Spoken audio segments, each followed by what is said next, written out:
What's up? It is Tough Love Tuesday. My name is Robyn Tanner. This is The Daily Fight. And this week, I am opening up to you some vulnerable pieces of me. And today, if you didn't listen yesterday, go back and listen to it. It was about what your toddler is telling you.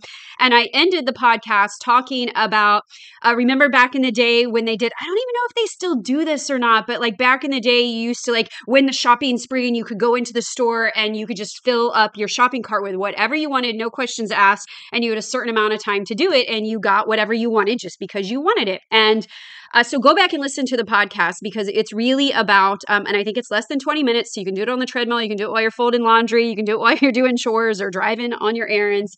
And it's really just about, you get to want what you want just because you want it. Like you don't have to explain or tie it to some bigger, higher purpose. Everything doesn't have to be tied to a why. I don't believe that. I think that what I've learned over the past, 7 months and 7 years of 9 years really of running my own business, 7 years of on and off counseling, to help me rise into who I'm becoming. You have to deal with things of your past, deal with things currently that are holding you back and weighing you down. And then you really have to step in and create this persona and this character that you are trying to become, and that you get to just have that because you want it. And recently this past year, so for those of you that don't know me, I come from the fitness world. I started working out when I was 15. At 19, I became an aerobics instructor. I grew up on Jane Fonda and Richard Simmons, and I think it was like Kathy Green. I don't remember her name. Anyways, like that was me, leg warmers to the T, all of the things, group fitness. And I had my gym for several years, and then I had online fitness program. And last year I retired from filming workout videos and really teaching fitness because over the years I learned that one, I'm much more than that. And I had evolved and outgrown it. I was in like an identity foreclosure, and it was no longer, yes, it's a part of me and always will be a part of me, but that there was so much more to me and I needed to break through. I had hit the ceiling, and that as far as that I was going to go in order to become this keynote speaker, motivational speaker, which by the way, those are two totally different things that my coach Anthony Trucks really broke down and explained to us a couple weeks ago in our mastermind program. So I'll have to share that with you on another podcast. Becoming the best-selling author that I want to be, writing these 7 books that I have on my heart that God has gifted me with, and coaching women up and training women up to really step into that life that they want to be and to not shy away from doing the damn dream and to quit basically the life that they don't want to live anymore. And I had clients who had been with me through the whole gym process and experience. And, we formed a very tight-knit family and a group and a crew. But then, slowly one by one, people go their own ways and you outgrow people and you take different paths. And this is just the cycle of life. But what happened was I was stuck in an identity of that old fitness trainer and the personal trainer and the aerobics instructor. And often at times I felt like a dancing monkey. So if you're feeling right now like you've outgrown the space that you're in, the circle that you're in, the job that you're in, it might even be the marriage that you're in. And I'm not condoning divorce. I have been divorced, but let me tell you, if I could go back and know what I know, I would have done things differently. I would have communicated differently. I would have handled things differently, but I didn't know that then. There's things that you can do right now to kind of honor and sift, right? Sift through who you are. And I'm speaking from my heart. I don't have this scripted, so bear with me. I want you to imagine some things. This is how I really got myself out of the pickle that I was in, of feeling like I was in a room I no longer belonged in, that I had outgrown people, and I was starting to become very resentful, very bitter, very angry, very frustrated when clients weren't taking my advice, when they weren't listening, when they weren't getting it, when they weren't connecting the dots, when they weren't doing the work, when they weren't showing up, when they weren't taking advantage of the things that I knew because I was already down the path that they had just got started on. I had already been there, done that, got that t-shirt for 9 years. So I knew that if you didn't put all of these pieces together, you weren't going to lose the weight. You weren't going to overcome the eating disorders. You weren't going to learn to accept yourself. You weren't going to be able to do the marathons and the races or get on stage and do the competitions at the level that you want to if you don't do XYZ. A lot of people, we just want to get from A to Z and we don't want to do the things in between. And good coaches train you up, challenge you, call you out and call you up, and then also, give you a prescription of what to do and give you the amount of reps and give you the exercises to do. And they lay out the blueprint for you. And when they weren't getting it and they weren't doing it because it was beyond what was fun for them or what was easy for them or what they were used to and it was familiar, I started to just become very agitated and frustrated all the time. And then I would get depressed and then I wouldn't want to show up. And these were things that I was struggling with because I knew that I was becoming something else and something more. And that didn't lessen where I was or how I had gotten to be where I was at. Those things served me for a very long time. And if you are in a place right now where you're feeling all of these emotions, like, why am I agitated? Why am I frustrated? Why do I have bitterness? Why do I have resentment? It's often because we're not communicating and we're not putting on display. And I'm not saying that like we're doing it on purpose. Oftentimes we're unaware that this is the problem. This is the root cause. And that's why in my last podcast, I said, we all need a coach and a counselor or a therapist in our life to really help us navigate these waters as you go out deeper and deeper and get out of the damn shallow end, because in the shallow end, you just get beat up all to hell. And that's where I felt like I was, that I was just standing there in the waves getting knocked down. And then I was blaming the people and it was nothing to do with them. It was all about me.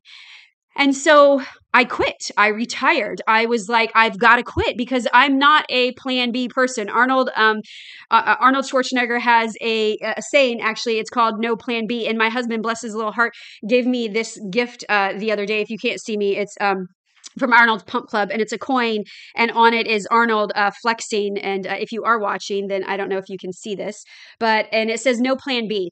And it says quitting kills every dream.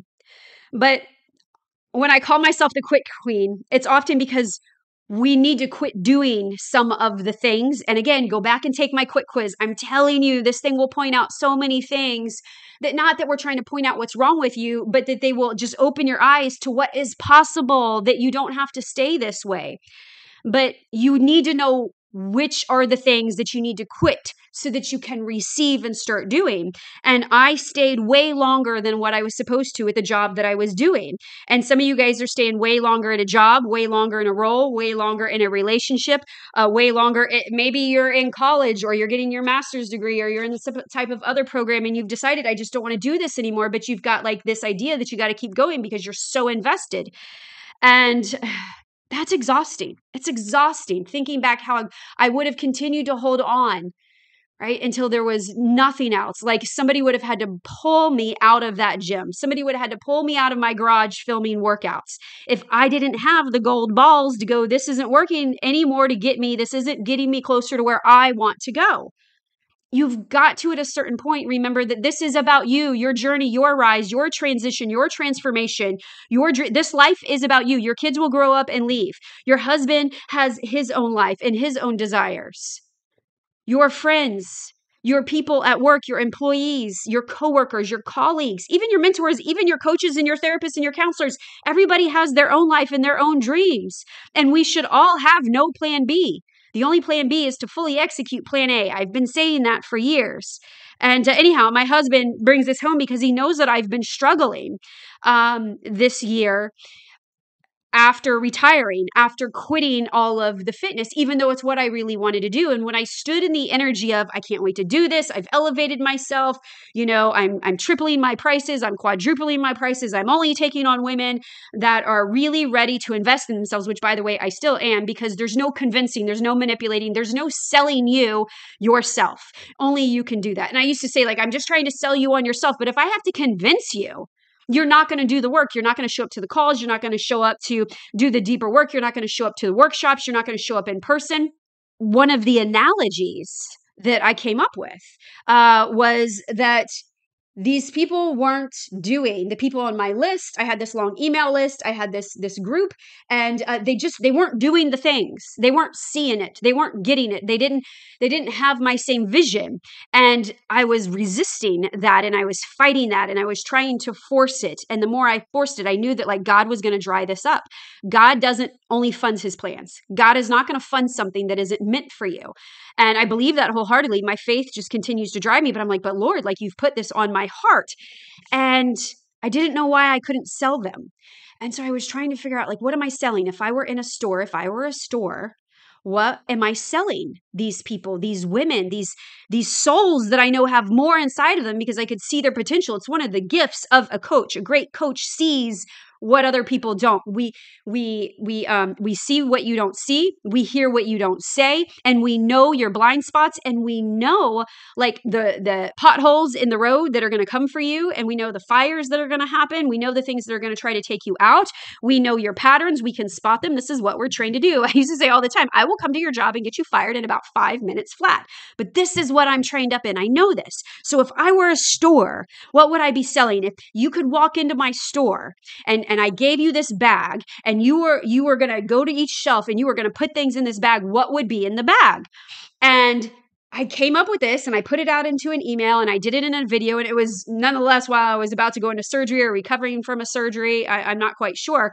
And I was like, it'd be communication. Communication would be the first thing that you want to buy. So listen up here. If these are the things that do not sound like something you would ever want to buy or purchase or have or embody or develop or stretch or grow or reach for, then you're in the wrong store. And the first one was communication. I want to make sure that you're speaking up, that you speak with authority. I tell my kids that all the time, that you can communicate your needs and your desires without apologizing, without guilt, without shame, that you can do it with authority. Now, that doesn't mean that it's perfect. That doesn't mean that you always know what to say. And that certainly doesn't mean that you get what you want just because you speak up for it, but that you stand up for yourself, that you speak up for yourself, and that you say your desires, whether you're in the boardroom or you're in the bedroom or you're by yourself and it's with your own beliefs, but that you can communicate what it is that you want. That's the first thing that we would put in your bag. The other thing in my store would be adversity and resilience, that you can be like Rocky and get your ass knocked down 10 billion times and get up 10 billion and one. I feel like I am the queen of that. Without saying it's not that bad or so-and-so has it worse, but that I teach you how to handle your adversity, how to put action into your adversity, like wrap your brain around that, yes, this happened, yes, you have this, whether it's acute or it's chronic, it's long-term, forever, short-term, temporary, it doesn't matter. But that you take your adversity and you use it, that you heal from it, that you deal with it, that you don't let it consume you, suffocate you, or drown you. That's something that you would put in your bag. So we got communication, we got adversity, resilience, that you would be able to just keep honing in on getting back up, because you remember what you can do with that adversity, what you can do with that pain, that you use that pain to progress forward, that you persist because of it, that you use it as fuel. One of the first talks I ever gave was on like using your adversity for fuel. I can't remember the name of it, but I didn't know what I was doing. I'm pretty sure I dropped like the F-bomb like 20 billion times, but I got the point across. So we got communication, we got adversity, we got resilience, mentality, your mentality on things. Do you the black cloud? This is just how it is. Is it as is, except mediocre, except average? Like, what's your mentality? That everything's going to be hard, or that it's easy? That this always happens to you, or that it never happens to you? Like, what is going to be that mentality that you have? And I have a fighter mentality, a warrior mentality, an overcomer mentality, a resilient mentality, a confident, authoritative, fearless, courageous mentality. And I want to make sure that I give you some of that you have audacity when you are communicating, that you have audacity, that God has given you these God-sized goals, larger than life, and that you are, you've got that mentality to keep going, to have resolve, to be relentless, to have tenacity, right? So those are the things, your mindset on it. You would be able to buy some mindset, some perspective to be able to. One of the things is one of my clients, she's like, why do you always do this to me? And I'm like, you basically pay me to mess with how you think, to mess with what is up here and what is in here. You pay me to help you think differently, see things differently, say things differently, live differently, show up differently, be you differently, accept what is differently, and use it for the betterment of yourself, for your family, for the things that you want, for your lifestyle. right? That you get to create it however you want. So you get to buy mindset in my store. So now you've put communication in your bag. You've put adversity and resilience in your bag, mindset and mentality in your bag. That's a pretty good gift bag that we're taking home so far. And I've got 2 or 3 more other things that you would be buying. You would be buying energy, my enthusiasm, my energy, my zeal in life for the things that matter to me. Now, I don't have this much energy for everything else. Let me tell you, if I don't want to do something, I'm not doing it because I don't have the energy for it, because all the energy and it's not because I don't love you or I don't want to, or I'm an asshole or I'm a bitch about it. It's because I am trying to use all of my energy for this, because I've got a mission that God has put on my heart for this. So all my energy goes to this. And that is something, as you can see, as you can hear in my voice, that I am trying to make peace with. And that is why I go to my therapist twice a month. Because it makes me feel like a bad person. It makes me feel like I should be a better friend. I should be more compassionate. I should have more empathy. I should be this. I should be that. But that is not who I am. It doesn't mean I can't learn and develop those skills. But my energy is poured into what matters most to me, what is going to make a difference, what's going to get me one step closer. It has nothing to do with you or you or you or you or you. And so if you're the type of person that needs energy, it doesn't necessarily have to be my energy, but you need passion and aliveness, and you need a pursuit, and you need some meaning and fulfillment, and you need energy when you wake up in the morning, that you have fresh hope that keeps you going, especially when things aren't working out the way that you want them to, or people aren't doing the things that you want them to, right? Or it's taking way longer than you want it to, right? Or you're dead broke, or you're just all just spent. You've got to have the energy to keep going. And it's a whole nother podcast, the pain of the path. But if you're on the wrong path and you're trying to progress forward in something that you have already had that identity foreclosure with, that I talked about when I had reached my limit with the fitness, reached my limit with the gym, reached my limit with filming workouts in the garage, you will not have the energy to keep going. You won't be able to endure the pain. Whew. So you need that energy. And the only way to really cultivate that energy for the thing that you want is that you've got this much passion and fire in your belly. And it can be anything. It doesn't have to be for what I want. This is all about you. This is about you and what you want. But you've got to have the energy for that, which gives you another thing that you get to put in your bag is power. And I don't mean power like you get to force things or you get to make things happen or you get to control things. If anything, the first thing you have to do is surrender control, is let go of control. I used to try to control things all the time.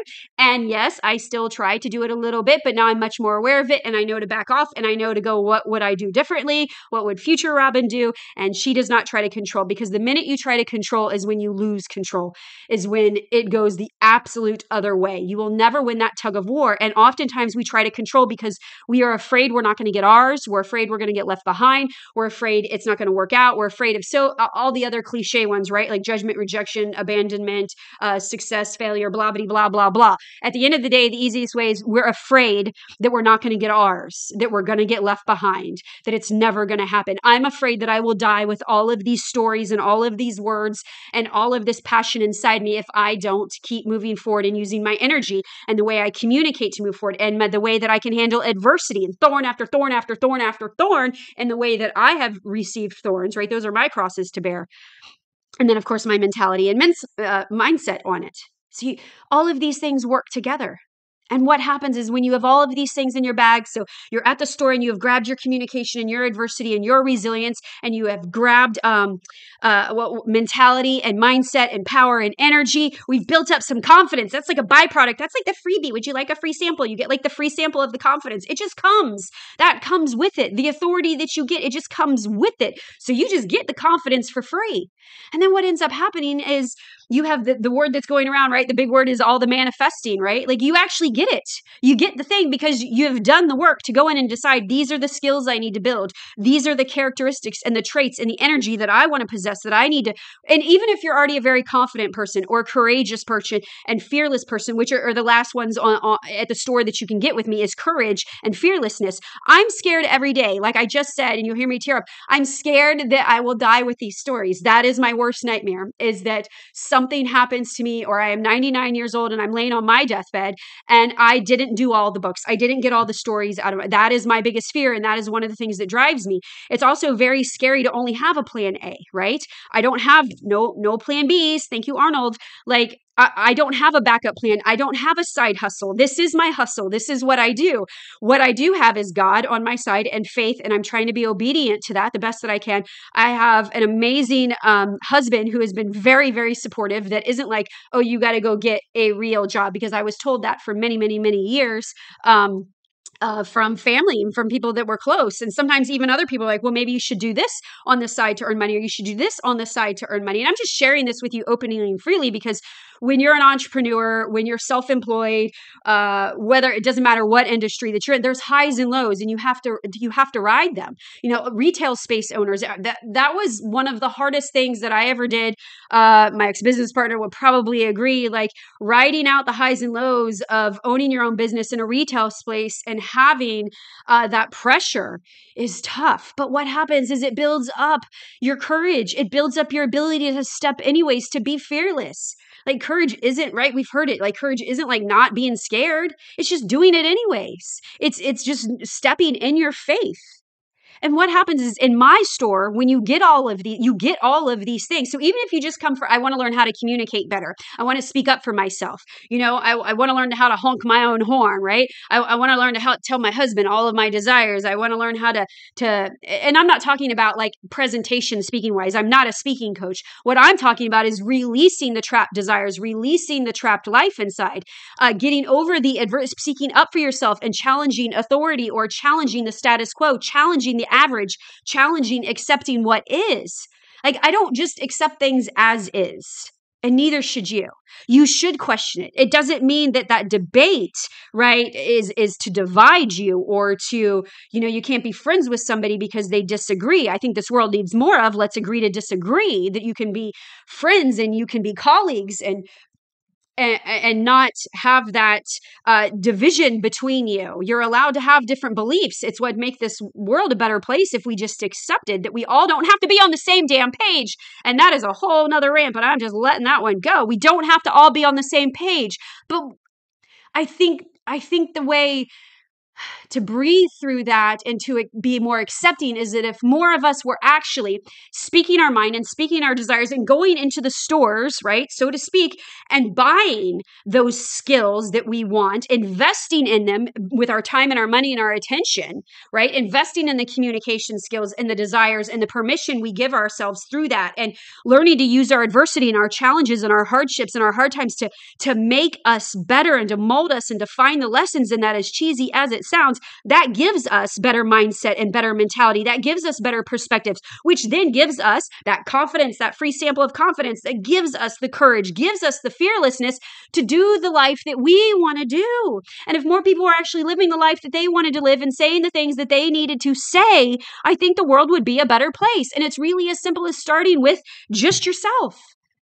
I don't have big plans of being some like famous political leader or some big leader or some big empire with my business. I don't. I want to help like 500,000 women this year. I want to make it so that, the multi-millions that come in through the course of my business and my speaking and my writing is because of my words of impact, my words of perspective, my words of hurt and pain and love and heartache and overcoming and triumph and sharing struggles and vulnerabilities.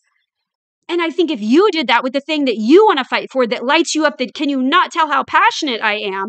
If it gets you that fired up, that's the thing you need to pay more attention to. And that's what I'm talking about when you want to put all of these things into your shopping cart. Instead of spending so much time putting things in there that you think should be in there, or that other people have put their expectations on you, or you think that it would be better because you did it this way because it'll help so and so and so and so. If you help yourself first, you will then help everybody else tenfold in your life or that comes into contact with you, because you're working on you first and you're filling up your bag first. It's no different than the little cheesy when you're, on the airline and they tell you put your oxygen mask on first. We've heard that 10 billion times, but nobody's living by it because you're afraid that you'll look arrogant or egotistical, or you wanting what you want is like shunned or something, or it's like no, quit that. Let's normalize that you get to have what you desire, that you get to fight for what you're passionate about, that you get to fight with energy for the things that you want, the things that you stand for. Now, whatever's in your store, here's your exercise. Here's your coaching takeaway. 1, go check out The Rise. All right, this is my transformation coaching program, The Rise.